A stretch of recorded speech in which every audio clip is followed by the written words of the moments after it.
Hello guys, welcome to KNP analysis. तो जैसा हम डेली करंट अफेयर्स कर रहे हैं, आज उसी सीरीज में करंट अफेयर्स करने वाले हैं। उससे पहले एक शेर आपके लिए जो कुमार गौरव सर हैं वो कहते हैं कि मंजिल ने हौसलों से कहा तेरे बस की बात नहीं। मंजिल ने हौसलों से कहा तेरे बस की बात नहीं। हौसलों ने मंजिल की आंखों में आंखें डाल कर बोला चल झूठी तेरी इतनी औकात नहीं। शुरुआत करते हैं डेली करंट अफेयर्स की 6 फरवरी से। कल हमने बहुत सारे टॉपिक्स कवर किए थे जिनका रिवीजन करेंगे, जैसे इंटरिम बजट क्या होता है, वोट ऑन अकाउंट क्या होता है, फिर रामसर सेट्स के बारे में पढ़ा था। ऐसी बहुत सारी न्यूज़ का रिवीजन करेंगे, लेकिन उससे पहले आज की करंट अफेयर्स को पढ़ लेते हैं। पहली करंट अफेयर है स्कीम अप्रूव्ड इन बजट 2024-25। तो कल हमने बात करी थी इंटरिम बजट की, आपको याद होगा। तो इंटरिम बजट की कल हमने बात करी थी, तो पता है हमको कि इंटरिम बजट जो है वो आर्टिकल 112 में मेंशन है। आपको कल मैंने ये भी बताया था कि बजट जो है वो कॉन्स्टिट्यूशन में कहीं भी मेंशन नहीं है। कॉन्स्टिट्यूशन में कहीं भी मेंशन नहीं है, बजट टर्म का जिक्र कॉन्स्टिट्यूशन में नहीं है। फिर किस चीज़ का जिक्र होता है बजट में, कॉन्स्टिट्यूशन में? तो कॉन्स्टिट्यूशन में जिक्र होता है annual financial statement, annual financial statement. ठीक है, इससे रिलेटेड जो है बजट का जिक्र होता है एनुअल फाइनेंशियल स्टेटमेंट से रिलेटेड। तो ये चीज़ हमने कल पढ़ी थी। इसके बाद न्यूज़ पे बात कर लेते हैं, न्यूज़ क्या कहती है।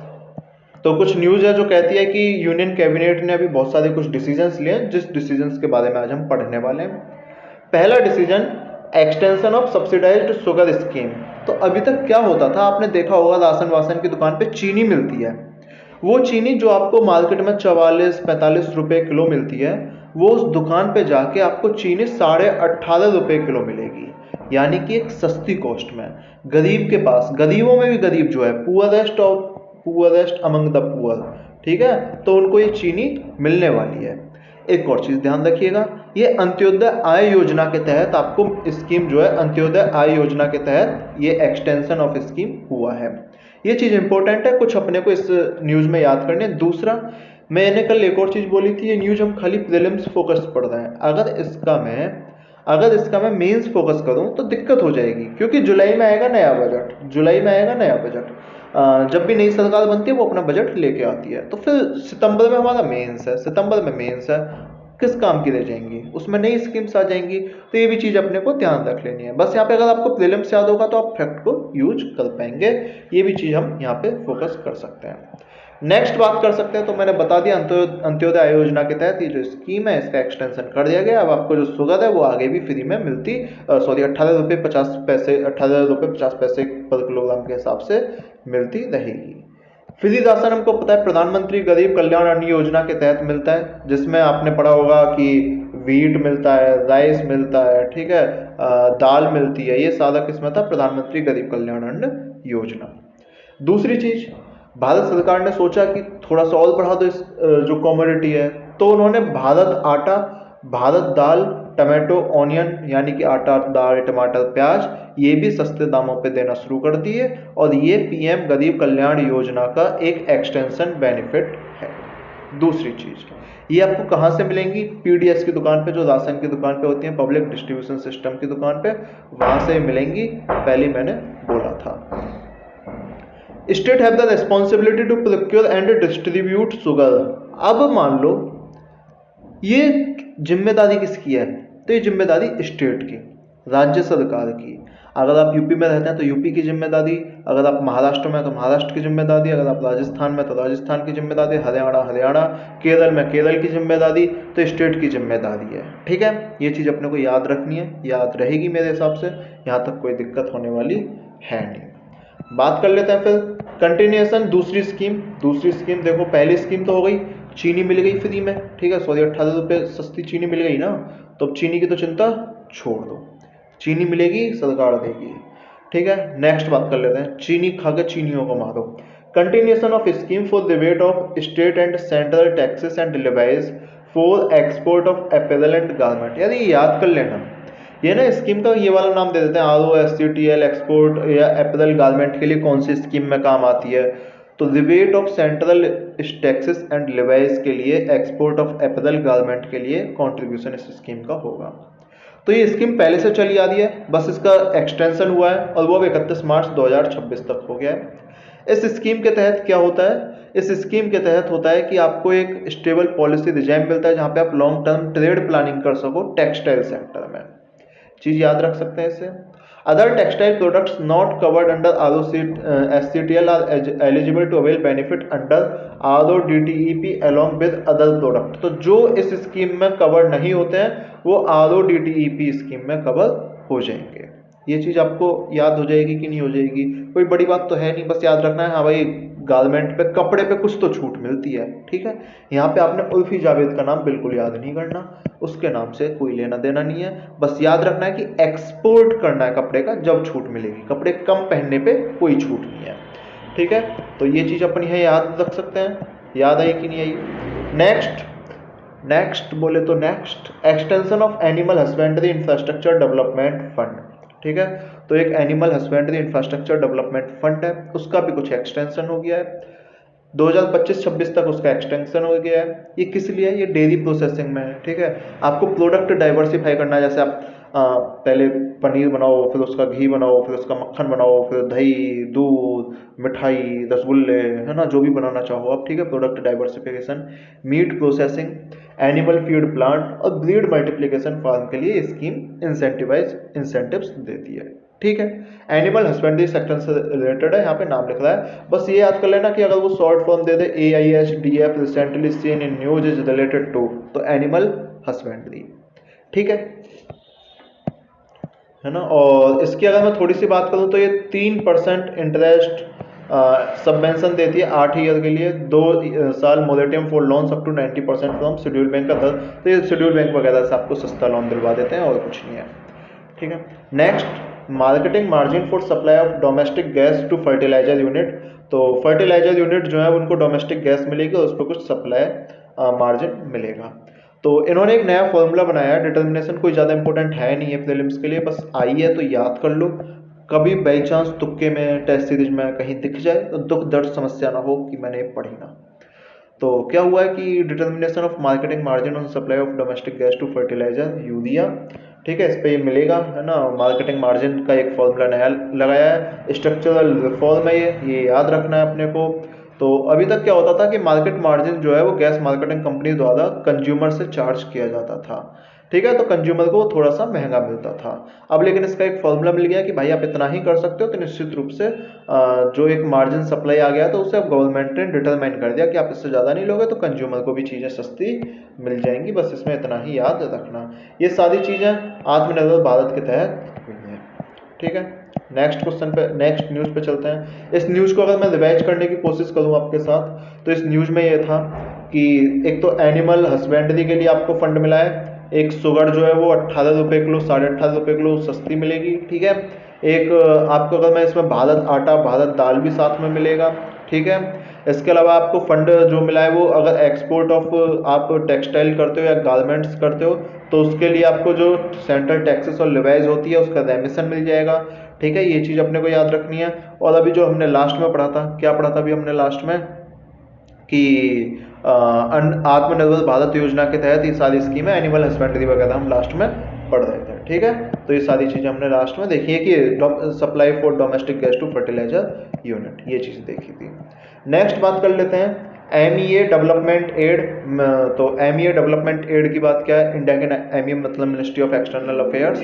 देख लेते हैं इसके बारे में क्या लिखा है न्यूज़ में। तो रिसेंटली अनाउंस्ड इंटरिम बजट हुआ है, मिनिस्ट्री ऑफ एक्सटर्नल अफेयर्स जो है उसने भी कुछ अपने डेवलपमेंट असिस्टेंस प्लान बनाए हैं, वो भी मेलोडी के चक्कर में, वो भी बोल रहे हैं मोदी जी मेलोडी को सपोर्ट कर रहे हैं, ठीक है। तो ध्यान रख लो थोड़ा सा, जाएंगे मोदी जी इटली, है ना, मेलोडी से मिल के आएंगे। तो न्यूज़ पे आते हैं।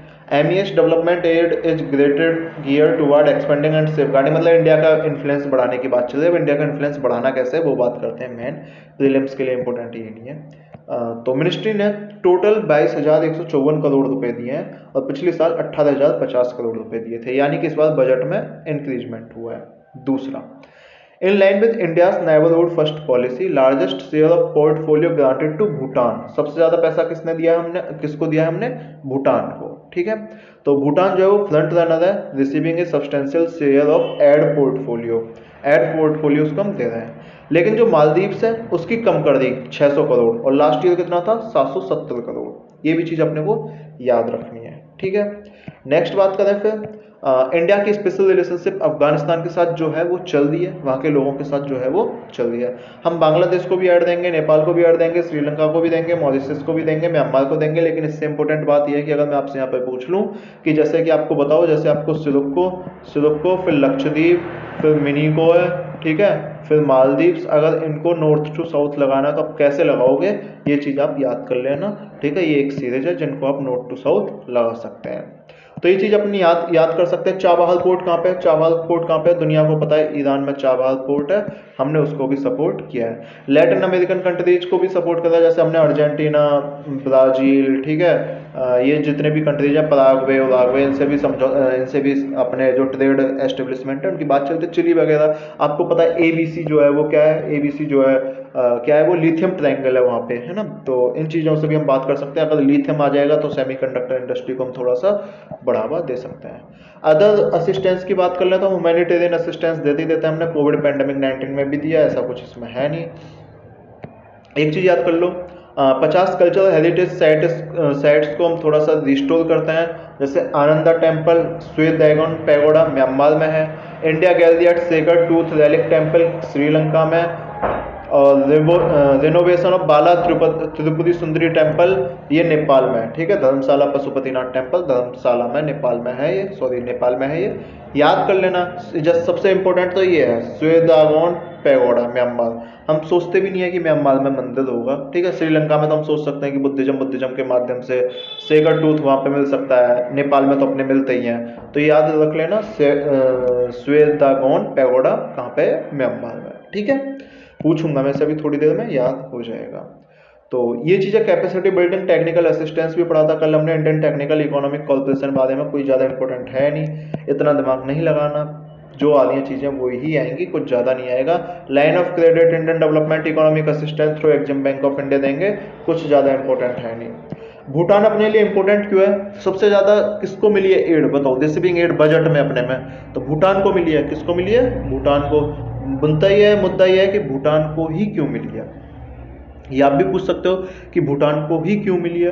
तो भूटान बफर स्टेट है इंडिया चाइना में, डोकलाम स्टैंड जब हुआ था इंडिया और चाइना के बीच में, तो भूटान ने इंडियन ट्रूप्स को अपनी टेरिटरी में अलाउ कर दिया था। तो यानी कि भूटान एक बहुत कॉम्प्लेक्स और कॉम्प्लिकेटेड और अपने लिए सपोर्टिव एक टेरिटरी बन जाती है, जिसे हमें अपना सपोर्ट करना है, क्रॉस बॉर्डर कनेक्टिविटी जिसके लिए हमें बढ़ानी है। ये चीज़ अपने यहाँ पे याद कर सकते हैं, ठीक है। वेरियस सेक्टर हम education, health, culture, live stock, इन सब में प्रोजेक्ट, इन सब में जो पैसा इन्वेस्ट कर रहे हैं, ठीक है। Hydro power project with Bhutan के बारे में भी हम यहाँ पे बात कर रहे हैं, ठीक है। अगर कुछ नाम याद करना है तो बस याद कर लो कि पुंता संगचू एंड पुंता संगचू जो है ये किससे रिलेटेड है, तो हाइड्रो इलेक्ट्रिक पावर प्लांट्स हैं जो भूटान में है, ये चीज़ आपने को याद करनी है, ठीक है। और एक खोलोंगचू हाइड्रो पावर प्रोजेक्ट भी first ever joint venture project है, ये भी चीज़ अपने को याद रखनी है। तो पुंता सांगचू, ठीक है, यानी कि अपना ही पुत्र है, भूटान अपना ही पुत्र है, इस तरह से याद कर लो पुंता सांगचू। और खोलोंगचू कि उसने चाइना को मारने के लिए इंडिया के लिए दरवाजे खोल दिए, है ना, इस तरह से कुछ भी याद कर लो। खोलोंगचू और पुत्तान सांगचू, ठीक है ना। चूचू जरूर याद कर लेना, ठीक है, पीछे चूचू आएगा, तो ये चीज़ याद कर सकते हैं। Buddhism originated in India is the religion following by majority of Buddhism, तो बुद्धिज्म तो यहाँ पे फॉलो होता ही होता है। इंडिया की नेवल फर्स्ट पॉलिसी की बात कर लें, जो बिल्कुल इमीडिएट नेबल होते हैं अफगानिस्तान, बांग्लादेश, भूटान, मालदीव, म्यांमार, नेपाल, श्रीलंका, इसमें कुछ ज़्यादा इंपॉर्टेंट है नहीं, न्यूज़ भी खत्म हो गई, न्यूज़ से रिलेटेड कुछ था नहीं। एक अगर न्यूज़ को मैं कवर करूँ तो उसने बोला है कि हमने भूटान को सबसे ज़्यादा देना है, ठीक है। मालदीव्स का हमने कम कर दिया, 100 करोड़ लगभग मालदीव, ऐसा नहीं कि मालदीव्स का खत्म कर दिया। आप में से बहुत सारे लोग सोचेंगे मोदी जी गए, भाई मोदी जी गजब इंसान है, कुर्सी बिछाई लक्षद्वीप में, डूबा मालदीव्स, ठीक है। लेकिन आप ये मत सोच लेना कि मालदीव्स को फंडिंग बिल्कुल खत्म हो गया है, नहीं, 600 करोड़ के आसपास मालदीव्स को फंडिंग अभी भी दी जाएगी, ये चीज़ अपन याद कर सकते हैं। भूटान के मैंने आपको 2-3 हाइड्रो पावर प्लांट पढ़ाया, जैसे एक तो पुंता सांगचू, ठीक है, और एक खोलोंगचू इस टाइप का जो है, ये दोनों किससे रिलेटेड है, भूटान के हाइड्रो इलेक्ट्रिक पावर प्लांट से रिलेटेड है। इससे पहले हमने बजट से रिलेटेड सारी शुगर, ठीक है, एनिमल हस्बेंड्री जो AHIF पढ़ा था, ठीक है, फंड इंसेंटिव फंड जो पढ़ा था, और जो बहुत सारी चीजें हमने वहां पे पढ़ी थी, जो fertiliser gas marketing intervention scheme पढ़ी थी, ये सारी चीजें स्कीम अपने को याद रखनी है, ठीक है, याद हुई कि नहीं हुई। नेक्स्ट पे चलते हैं, guidelines on state borrowing on state guarantees on boring. अभी क्या हुआ है कि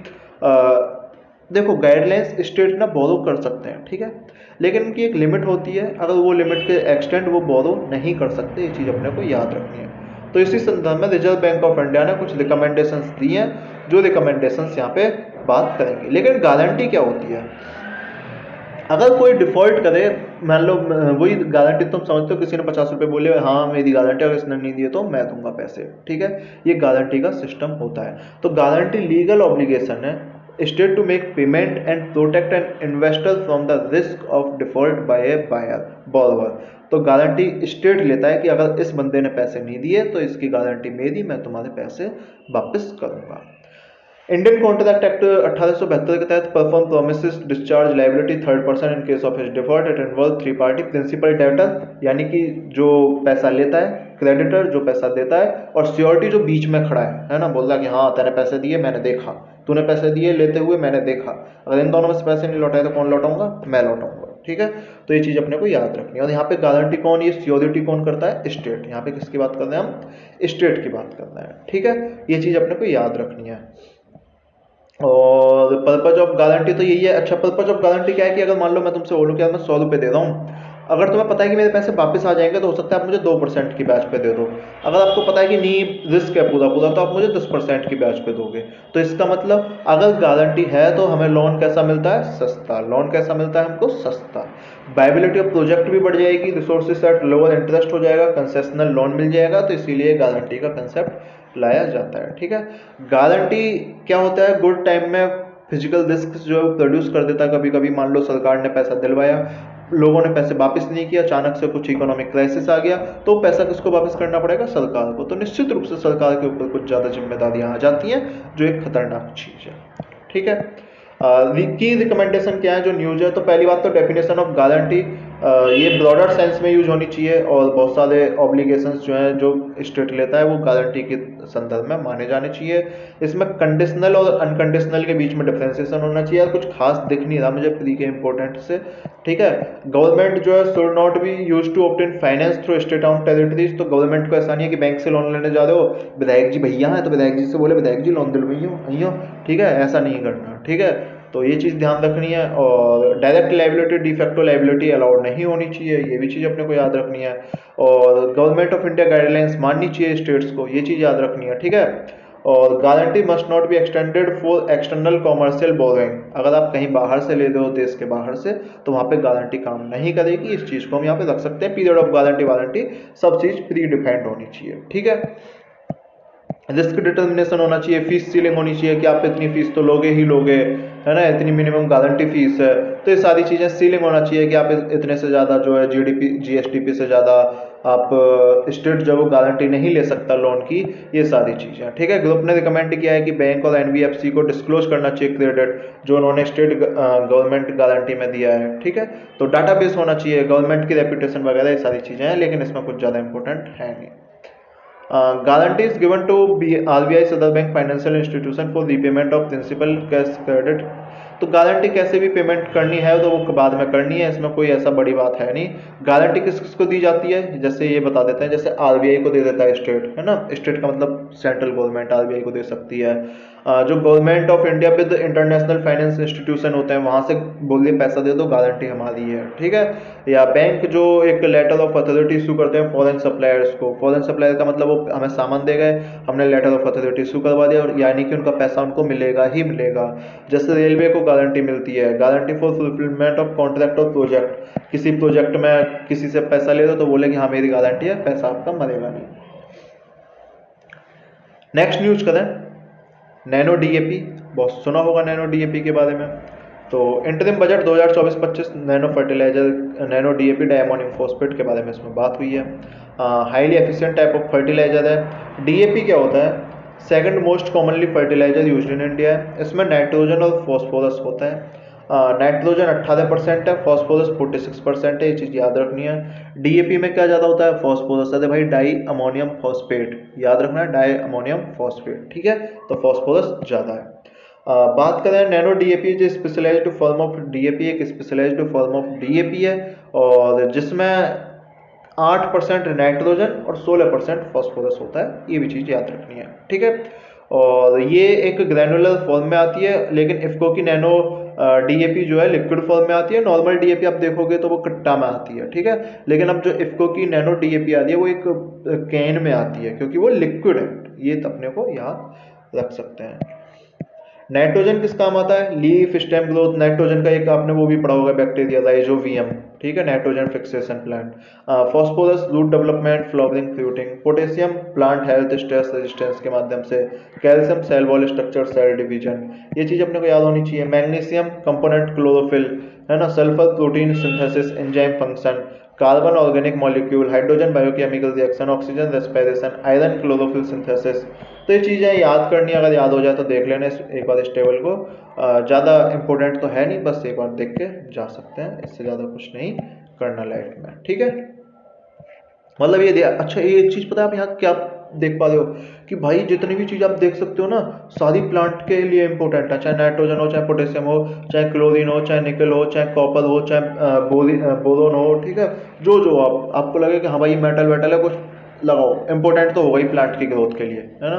तो यहाँ से अगर साइंस में ज़्यादातर ऑप्शन 1, 2, 3, 4 वाले आते ही हैं, तो ध्यान रखना कि 1, 2, 3, 4 ऐसे क्वेश्चंस का ऑप्शन आंसर हो सकता है।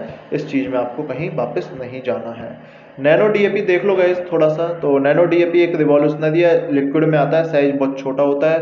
Higher crop yield, quality food, environment friendly, farmer income, reduction in chemical fertiliser, जी टू स्टोर एंड ट्रांसपोर्ट, ठीक है। ये सारी चीज़ें पॉकेट फ्रेंडली, आप जिम में रख के इसे ले जाओ। आपको ऐसा नहीं है कि बहुत सारी चीज़ें ढोनी पड़ेंगी। लेकिन इससे पहले नैनो डीएपी प्लांट कहाँ पे खुला है? फर्स्ट तो वो कलोल गुजरात में खुला है, कलोल गुजरात में, ठीक है। ये चीज़ अपने को याद रखनी है, इंपॉर्टेंट है, पेपर में छपता है। अगर मैं पूछूं नैनो डीएपी प्लांट कहाँ खुला है, तो आपने बताना है कलोल गुजरात में, ठीक है। लेसर इम्पैक्ट ऑन एनवायरनमेंट होगा, ये चीज़ याद रखनी है, पेपर में दे सकता है। नैनो यूरिया क्या है? नैनो पार्टिकल है, लिक्विड में है, रिप्लेस कन्वेंशनल यूरिया खत्म हो जाएगा। तो अब तक जो 40,000 मिलीग्राम पर लीटर ऑफ नाइट्रोजन 500 ml बोतल में आप बना सकते हो, ठीक है। तो जो कन्वेंशनल यूरिया के बराबर होता है। आत्मनिर्भर भारत के तहत हम इसे यूज कर रहे हैं। और तो फर्टिलाइजर इनपुट को कम कर दिया, न्यूट्रिएंट इम्बेलेंस जो है वो सही हो जाएंगे, एनवायरमेंट इम्पैक्ट और हेल्थ एंड सिक्योरिटी, ये सारे इशूज थे जो प्रीलिम्स के लिए इंपॉर्टेंट नहीं है, मेंस के लिए इंपॉर्टेंट हैं।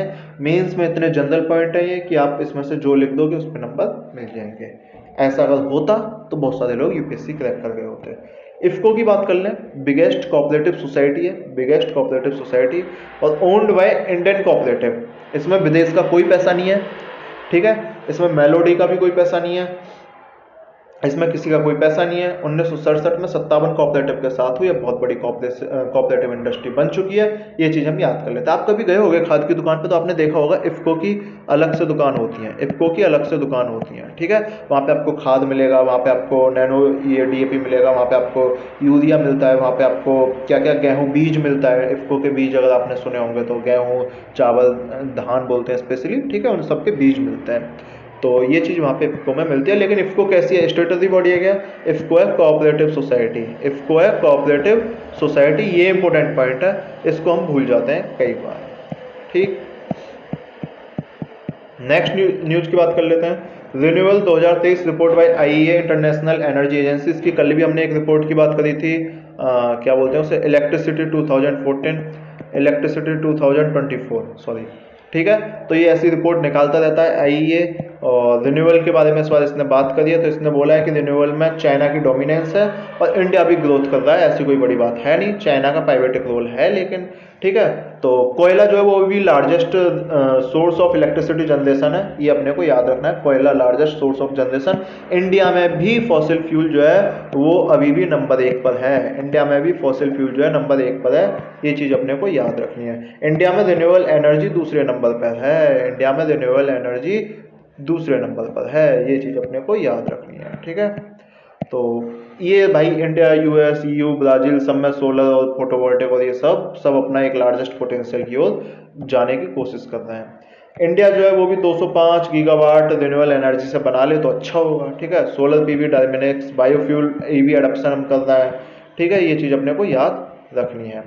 मेजर चैलेंजेस क्या है? फाइनेंशियल कंस्ट्रेंट, ग्रिड बोटलनेक्स यानी कि इंटीग्रेशन चैलेंज वगैरह, बेंड इंडस्ट्री चैलेंज, ये सारे चैलेंजेस हैं, तो ये चीज़ अपने को याद रखनी है। अब इंडिया के रिन्यूएबल एनर्जी टारगेट पढ़ लें। पंचामृत गोल मैंने आपको कल भी रिवाइज कराए थे, आज फिर रिवाइज करा दूँ, बहुत ज़्यादा इंपॉर्टेंट है इसीलिए रिवाइज करा दूँ। करो, रिवाइज करो, रिवाइज करो, रिवाइज करो, ठीक है। पहला reaching a non fossil fuel energy capacity of 500 gigawatt 2030 तक आपको 500 gigawatt non fossil fuel energy की कैपेसिटी पर पहुंचना है। दूसरा, रिन्यूएबल एनर्जी की जो हाफ ऑफ एनर्जी रिक्वायरमेंट है वो रिन्यूएबल एनर्जी से कंप्लीट करनी है। तीसरा, कार्बन डाइऑक्साइड की एमिशन 1 बिलियन टन घटानी है 2030 तक, ठीक है, और ये 2005 के लेवल से शायद होता है, ठीक है, एक बार देख लेना ये। और 3 हो गए। चौथा, net zero emission target by 2070, ठीक है, तो नेट जीरो एमिशन टारगेट अपने को कितना करना है? 2070 तक, ठीक है, एक ये है। और एक और है यार, इसमें 45 गीगावाट रिन्यूएबल एनर्जी का प्रोडक्शन करना है हमें 2030 तक, ठीक है, वो भी देख लेना, है ना, वो भी यहाँ पे लिखा है कहीं पे, देख लेना, तो वो भी चीज़ अपने को याद रखनी है। ये 45%, तो एमिशन इंटेंसिटी ऑफ जीडीपी जो है वो हमें एनहेंस करनी है 45% बाय 2030 फ्रॉम 2005 लेवल, तो ये भी इसका 5वां नंबर है। ओके गाइस, समझे कि नहीं समझे? रिसेंट इनिशिएटिव क्या है, कोई ज़्यादा इंपॉर्टेंट है क्या? नहीं है ना। प्रधानमंत्री solar mission, PLI, high efficiency offshore wind energy policy, global biofuel alliance, international solar alliance, ये सारी एक नई नई चीज़ें चल रही हैं। शून्य मित्र स्किल डेवलपमेंट प्रोग्राम, तो solar energy power project installation के लिए आपको चीज़ें समझ आए, अगर आप जवानी में हो तो सोलर प्लेट लगाना सीख लो, इसके लिए प्रोग्राम चलाया गया है। IEA की बात कर लें, इंटरनेशनल एनर्जी एजेंसी, कल भी बात हुई थी, आज फिर बता रहा हूँ, 1974 में बनी, 1973 ऑयल क्राइसिस के बाद, ये चीज़ अपने को याद रखनी है, ठीक है। ये इस समय energy security, economic development, environment awareness और एंगेजमेंट वर्ल्ड वाइड करती है, और ये critical mineral, metal, clean energy technology पे भी बात करती है। इसमें इंडिया जो है वो इसका मेंबर है, ठीक है, ये चीज़ अपने को याद रखनी है। और जो मेंबर बनना चाहता है इसका, वो OECD का भी मेंबर होना चाहिए। इसकी बाकी रिपोर्ट क्या है? World energy outlook report, India energy outlook report, world energy investment agency, ये तो सब सही है, लेकिन इंडिया एनर्जी आउटलुक रिपोर्ट भी यही निकालता है। इंडिया एनर्जी आउटलुक रिपोर्ट कौन निकालता है? International agency, international electricity agency, ठीक है, समझ रहे हो ना? याद करो, सोना नहीं है, जागते रहो, जागते रहो, जागते रहो। नेक्स्ट करते हैं फिर, फर्स्ट ह्यूमन न्यूरालिंक इम्प्लांट, कुछ नहीं है, एलोन मस्क, पागल राजा तो नहीं बोलूँगा, होशियार है वो, ठीक है, उसने एक न्यूरालिंक डिवाइस बनाई है। न्यूरालिंक डिवाइस कैसी है? जो आपके ब्रेन में एक चिप टाइप घुसाई जाएगी और आपका ब्रेन जो है फिर वो कंप्यूटर की तरह काम करने लगेगा, आप कोई भी कैलकुलेशन सॉल्व, ठीक है, ये चीज़ अपने को याद रखनी है। तो न्यूरालिंक जो है उसे US food and drug administration से भी एक परमिशन मिल गई है, ये चीज़ अपने को याद रखनी है। इससे ज़्यादा कुछ है भी नहीं, इसमें ज़्यादा दिमाग लगाओ भी मत, बस ये याद रखना है कि ब्रेन कंप्यूटर इंटरफेस टेक्नोलॉजी है जो डायरेक्ट कम्युनिकेशन और ब्रेन और एक्सटर्नल डिवाइसेस के बीच में डायरेक्ट कम्युनिकेशन एस्टेब्लिश कर देती है, जिसकी वजह से आप बहुत ज़्यादा तेज काम करने लगते हो, बहुत ज़्यादा तेज आपका दिमाग चलने लगता है। पोटेंशियल एप्लीकेशन तो आपको पता ही है, प्रीलिम्स में पोटेंशियल एप्लीकेशन पूछो तो हर चीज़ में, आप मेडिकल से ले लो, टेक्नोलॉजी से ले लो, स्वास्थ्य में ले लो, शिक्षा में ले लो, एजुकेशन में ले लो, जहाँ आपको बेनिफिट चाहिए वहाँ बेनिफिट मिल जाएगा, तो हर जगह बेनिफिट है इसका, ठीक है, ये सारी चीज़ें आप यहाँ पे कर सकते हो। एथिकल कंसिडरेशन क्या है कि भाई प्राइवेसी चली जाएगी, मान लो मैं तो कुछ सोच रहा हूँ अपने दिमाग में, ठीक है, और वो प्राइवेसी उसको पता पड़ेगी चिप वाले को, तो प्राइवेसी तो गई, न्यूरो सिक्योरिटी है, ठीक है, इक्विटी एंड एसेसिबिलिटी हर किसी को तो मिलेगी नहीं, बहुत महंगी होगी, तो ये सारी चीज़ें हैं, तो ये बस चीज़ें यहाँ पे ध्यान रखनी है। नेक्स्ट बात करते हैं न्यूज़ में हम्बर्ट्स एंगमा। अगर मैं पूछूं आपसे, क्या पूछूं मैं आपसे कि ये किससे रिलेटेड है, एक टर्म दे दूंगा मैं, न्यूरालिंक डिवाइस, न्यूरालिंक डिवाइस, तो आपको याद रखना है ब्रेन से रिलेटेड है, ब्रेन में न्यूरालिंक, न्यूरॉन्स, नर्व्स पढ़ा होगा ना, तो उससे रिलेटेड ये न्यूरालिंक इम्पैक्ट है। फर्स्ट किसने डेवलप किया है, एलोन मस्क ने, एलोन मस्क ने। इस चीज से ज्यादा आपको कुछ भी याद नहीं रखना। नेक्स्ट न्यूज हम्बर्ट्स एनिग्मा, तो ये फील्ड ऑफ इकोलॉजी रिसर्चर्स जो है उन्होंने फाइंड आउट कर दिया है, क्योंकि unexpected biodiversity found in mountain ecosystem, mountain ecosystem में आपको अनएक्सपेक्टेड बायोडाइवर्सिटी मिली है, वहां के क्यों मिली है, कैसे मिली है, तो इसका रीजन जानना है, और वो हम्बर्ट्स एनिग्मा के नाम से अब प्रसिद्ध हो गया है। ये चीज प्रीलिम्स में आ सकती है, वन लाइनर क्वेश्चन बस इतना ही बनेगा। Recently seen in news Humboldt's enigma is seen in news is related to, बताते रहना फिर, ठीक है। तो ये देखेंगे कि इसका रिलेशन क्या है, तो species richness, species evenness, biodiversity, life plant on earth, अब ये सारी एक बायोडाइवर्सिटी का बेसिक कंसेप्ट है, ये चीज याद रखना है। एक चीज मैं आपको यहाँ पे रिवाइज करा दूं अगर आप चाहो तो, एनवायरनमेंट में आपने पढ़ी होगी स्पीसीज रिचनेस और स्पीसीज इवननेस।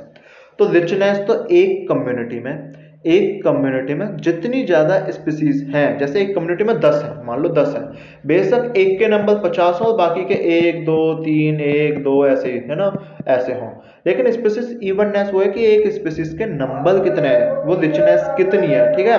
जैसे सारी 10 हैं तो भाई स्पीसीज इवननेस तो एकदम सुपर है, कुछ 5 है, कुछ 7 है, कुछ 10 है, तो स्पीसीज इवननेस थोड़ी कम है, कुछ 1 है और बाकी 10 है, तो स्पीसीज इवननेस तो एकदम बेकार है, घटिया है। तो इस चीज से अपने को याद रखना है, ठीक है। लो इवननेस मतलब एक ही जो स्पीसीज है वो डोमिनेट कर जाती है, हाई इवननेस मतलब सारी लगभग लगभग बराबर है। ये चीज अपने को याद रखनी है। इंडिया में 7-8% रिकॉर्डेड स्पीसीज मिलती हैं, ठीक है। हम्बर्ट्स एनिग्मा क्या है, इसके बारे में बात कर लें, तो ये notion that tropical region fuelled by ample sunlight primary centre of biodiversity on earth, तो ये बोलता है कि receiving less sunlight and enduring colder temperature mountain ecosystem defy this notion by showcasing exceptional biodiversity, वहां पे आपको एक्सेप्शनल बायोडाइवर्सिटी मिली है, तो ये हम्बर्ट्स एनिग्मा से रिलेटेड है। क्यों मिली है, कैसे मिली है, ये थोड़ी सी दिक्कत हो जाएगी। और हम्बर्ट्स एनिग्मा आपको पता होगा ये जो पेरुवियन करंट की तरफ जो जाता है, चिली, पेरू, ठीक है, फिर आगे इक्वाडोर से निकलता चला जाएगा, तो वहां से थोड़ी थोड़ी दिक्कत अपने को देखनी है कि भाई यहाँ पे अलग टाइप की जो टोपोग्राफी है या जो अलग टाइप का स्पीसीज है वो क्यों मिलती है, ठीक है। तो रीजन क्या है, बैरिड टोपोग्राफी, अब भाई माउंटेन की भी अपनी टोपोग्राफी होती है, आइसोलेशन, आइसोलेटेड आइलैंड बन गया है वो वहाँ पे, ठीक है। हवाईन आइलैंड किसका है, यूएसए का है, आपको पता है, वहाँ भी बहुत सारी एंडेमिक स्पीसीज मिलती हैं अपने आप में। डायनेमिक लैंडस्केप, तो ये इसके रीजन बता रखे हैं इसने कि मिला है, लेकिन यहाँ पे एक ही न्यूज काम की है, वो है काम की न्यूज क्या, हम्बर्ट्स एनिग्मा किससे रिलेटेड है, हम्बर्ट्स एनिग्मा किससे रिलेटेड है, तो ये बताओ किससे रिलेटेड है कि भाई कुछ स्पीसीज जो वहाँ की नेचुरल बायोडाइवर्सिटी मिलती है उससे अलग उस पहाड़ों में वो स्पीसीज मिलती हैं, तो इसीलिए हम्बर्ट्स एनिग्मा फेमस हो गया है। चीज याद रख सकते हैं कि नहीं रख सकते। कुछ गवर्नमेंट इनिशिएटिव है, national mission on sustaining Himalayan, national mission on biodiversity human wellbeing, ये आप याद कर सकते हो, ठीक है। हम्बर्ट्स करंट देखो गाइस, यहाँ से जाता है हम्बर्ट्स करंट, ठीक है, ये याद रखना है अपने को। और बाकी तो इसमें कुछ ऐसा खास दे नहीं रखा जो मैं आपको बताऊं, है ना, कंट्रीज के नाम दे रखे हैं, बाकी कुछ कुछ दे रखा है कि यहाँ पे कौन कौन से फॉरेस्ट मिलते हैं, तो वो चीज़ आप पढ़ी होगी अपने सबने एटलस में, और यहाँ पे इतना खास भी नहीं दे रखा, आप देख सकते हो उसे, वीडियो को पॉज करके देख सकते हो एक बार, ठीक है।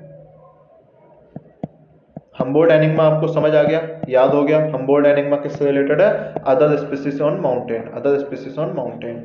Next NCGC empower African civil government, तो national centre for good governance जो है उसने एडवांस लीडरशिप डेवलपमेंट प्रोग्राम चलाया है सिविल सर्वेंट अफ्रीकन रीजन में, जिनका PSIR ऑप्शनल है, वो उनके लिए इंपॉर्टेंट न्यूज है, फ्री के लिए इंपॉर्टेंट न्यूज नहीं है, तो तुम ज्यादा दिमाग मत मारो, PSIR वाली इस न्यूज को देख लो, आपके लिए एक लाइन एक्स्ट्रा मिल गई, क्योंकि Eritrea, Kenya, Ethiopia, Tanzania, Gambia, इन सब में क्या है वो नॉलेज एक्सचेंज करेंगे अपने यहाँ के जो ऑफिसर्स हैं, ठीक है, कि भाई तुम ऐसे काम करो, तुम ऐसे टेक्निकल इकोनॉमिकल कोऑपरेशन करो। ये ministry of external affair, ministry of personal grievances से रिलेटेड है, क्योंकि आपको पता है ऑफिसर किससे रिलेटेड होते हैं, ministry of personnel public grievances and pension से रिलेटेड। भारत रत्न मिला है लाल कृष्ण आडवाणी को, लाल कृष्ण आडवाणी भारत के प्रधानमंत्री कभी नहीं बने, पहली बात ये है, ठीक है। भारत के प्रधानमंत्री लाल कृष्ण आडवाणी कभी नहीं बने, डेप्यूटी प्राइम मिनिस्टर बने थे।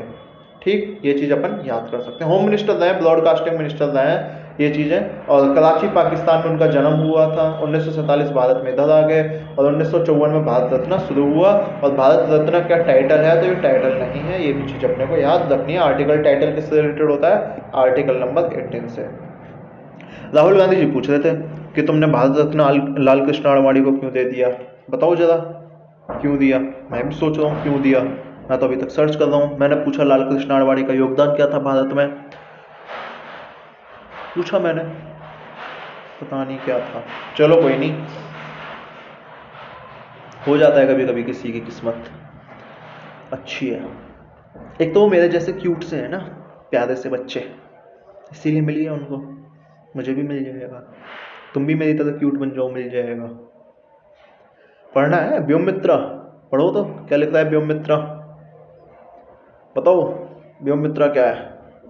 व्योम मित्रा होगा India first human man space flight carrying Indian astronauts into क्या है स्पेस। ठीक है, ये वुमेन से रिलेटेड होगा। हाँ जी, गगनयान इंडिया में जाने वाला है। गगनयान से पहले व्योम मित्रा जाएगा, जो वुमेन रोबोट एस्ट्रोनॉट होगा। वुमेन रोबोट एस्ट्रोनॉट होगा, गगनयान से पहले जाएगा, ये चीज़ अपने को याद रखनी है। थर्ड क्वार्टर ऑफ 2024 में जाएगा, यानी जून जुलाई अगस्त में जाएगा, कभी जाएगा। ठीक है, और मेन्ड मिशन जो गगनयान है उससे पहले जाएगा, वो 2025 में जाने वाला है, ये चीज़ अपने को याद रखनी है। व्योम मतलब आकाश, आसमान, आसमान से भी तो एक परी रहती है, तो उससे रिलेटेड है। मित्र मिस दोस्त, ठीक है, ये आपको पता ही है, मित्र मिस दोस्त मीनिंग फ्रेंड। तो एक रोबोट जाएगा, रोबोट जैसा एक स्पेसक्राफ्ट जाएगा, वो व्योम मित्रा से रिलेटेड है। इससे ज़्यादा इसमें कुछ है नहीं। वो वहाँ जाके बताएगा कि हाँ भाई तुम सही रह रहे हो कि नहीं रह रहे। देखो wow, looking like a, looking just looking like a wow. ठीक है, तो ये व्योम मित्रा है।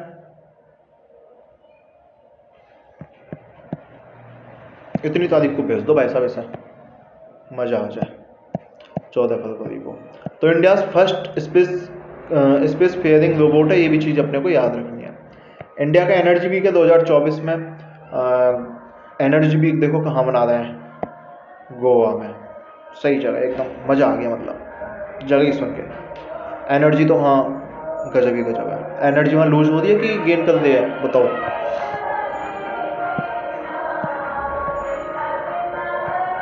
चलो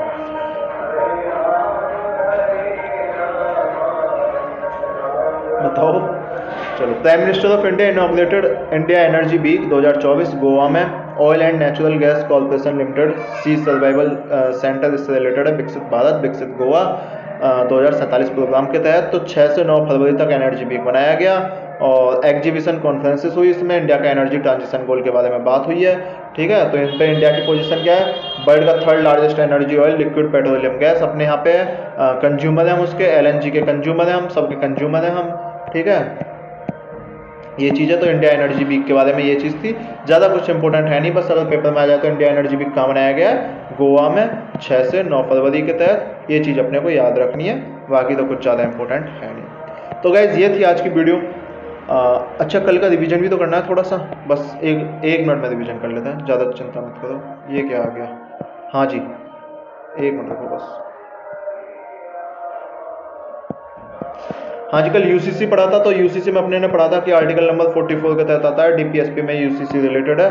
हिंदू मुस्लिम सबके लिए एक जैसे कानून होंगे, एसटी जो है इससे बाहर रखे गए। उत्तराखंड जो है इसे लागू करने वाला है। सबसे पहला स्टेट जिसने लागू किया हुआ है अपने इंडिया में वो गोवा है। ये चीज़ अपने को याद रखनी थी यूसीसी में। ठीक है, इंटरिम बजट के बारे में मैं 4-6 बार बता चुका हूँ कि इंटरिम बजट जो है वो 112 है, वोट ऑन अकाउंट 116 है। वोट ऑन अकाउंट अगर मान लो जैसे अभी बजट पास नहीं हुआ अच्छी तरह से और आपको स्कीम के लिए नया पैसा चाहिए, अप्रैल में खत्म हो जाएगा, तो उसके लिए जो पैसा मिलता है वो वोट ऑन अकाउंट के तहत पे मिल जाता है, 1/6 पैसा मिलता है। ये चीज़ ध्यान रखना, इंटरिम बजट में ऐसा कुछ नहीं है। ठीक है, इंटरिम बजट हो गया।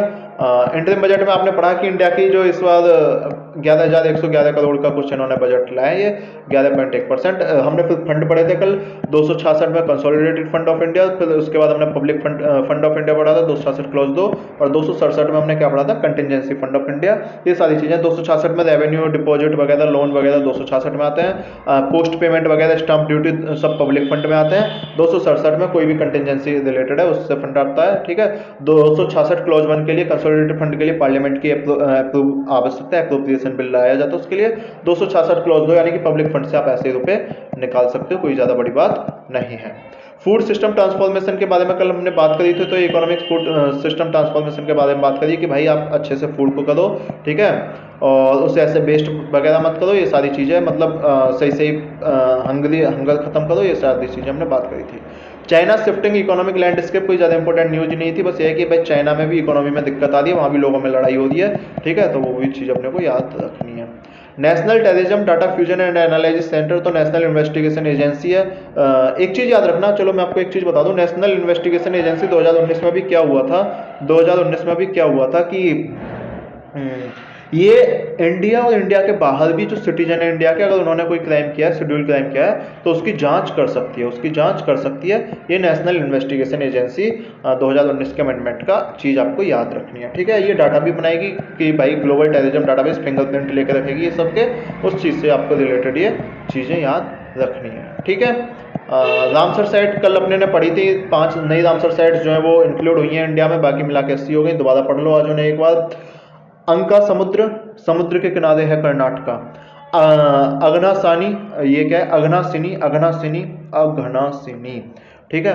मगादी, मगादी कारे कंजर्वेशन रिजर्व, ये तो है कर्नाटका में। और कराईवेती, चलो कराईवेती तो आइलैंड भी आप उससे याद कर लोगे थोड़ा, ठीक है, मतलब ऐसा नाम का आइलैंड है तो आप याद हो जाएगा कि ये तो तमिलनाडु में है। लेकिन Longwood solar forest reserve Tamil Nadu में, तमिलनाडु तो ये long long long long long long long ऐसे लंबा लंबा लंबा, ठीक है, तो वो तमिलनाडु से भी आप याद कर लेना भाई, ये तमिलनाडु बनाया यार, तुम कुछ और ही समझ लेते हो यार, ठीक है, सॉरी बता दिया मैंने।